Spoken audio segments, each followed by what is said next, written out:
আবারও সচিবালয়ে আগুন। তবে এবারের আগুন সহজে নিয়ন্ত্রণ ও মাত্রা কম হলেও প্রশ্ন উঠেছে সচিবালয়ের অগ্নি নিরাপত্তা নিয়ে। ৮ মাস আগে কার্যক্রম শুরু হওয়া মন্ত্রিপরিষদ বিভাগের নতুন ভবনে শর্ট সার্কিটে আগুন লাগায় এর নিম্নমানের বৈদ্যুতিক সরঞ্জাম নিয়ে প্রশ্ন তুলেছেন কর্মকর্তা কর্মচারীরা। গণপূর্ত সচিব জানিয়েছেন, ঘটনা তদন্ত করে ব্যবস্থা নেওয়া হবে। ডেন্টিস্টের পরামর্শ নাও নতুন কোলগেট অ্যাক্টিভ সল্ট। সচিবালয়ে নতুন ২০তলা ভবনে মন্ত্রিপরিষদ বিভাগ ও জনপ্রশাসন মন্ত্রণালয়ের কার্যক্রম শুরু হয় এ বছরের মার্চে। ৮ মাস না পেরুতেই আধুনিক এই ভবনে আগুন।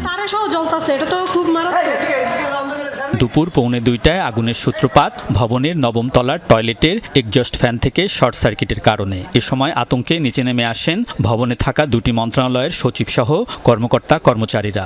যখন দেখতেছি ফায়ার অ্যালার্ম বাজছে তখনই নিচে নেমে আসছি। 13 তলাতে ছিলাম।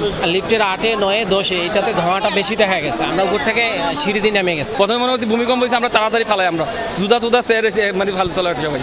আগুন লাগার কয়েক মিনিটের মধ্যে প্রথমে সচিবালয়ের ফায়ার সার্ভিসের ইউনিট ভবনের আগুন নেভাতে আসে। পরে 3টি ইউনিট কয়েক মিনিটের মধ্যে আগুন নিয়ন্ত্রণে আনে। একটা অ্যাডজাস্ট ফ্যানে যে ছোট্ট আগুনে আমাদের লোকজন উঠে এবং 2-3 মিনিটের মধ্যে আগুন নিয়ন্ত্রণে নিয়ে আসে। যে জায়গায় আগুন লাগছে ওই জায়গায় স্বয়ংক্রিয় নিবানোর মতো নাই, বাট আমাদের হাইড্রেন্ট সিস্টেম আছে, যেই সিস্টেম সেটা ব্যবহার করেই আমরা নির্বাপন করেছি।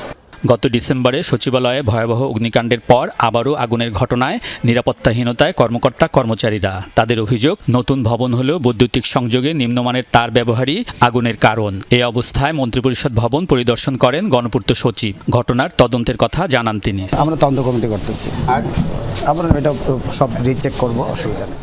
গত বছরের ২৬ ডিসেম্বর বড় ধরনের আগুনে সচিবালয়ের ৭ নম্বর ভবনে থাকা 5টি মন্ত্রণালয় ভয়াবহভাবে ক্ষতিগ্রস্ত হয়েছিল।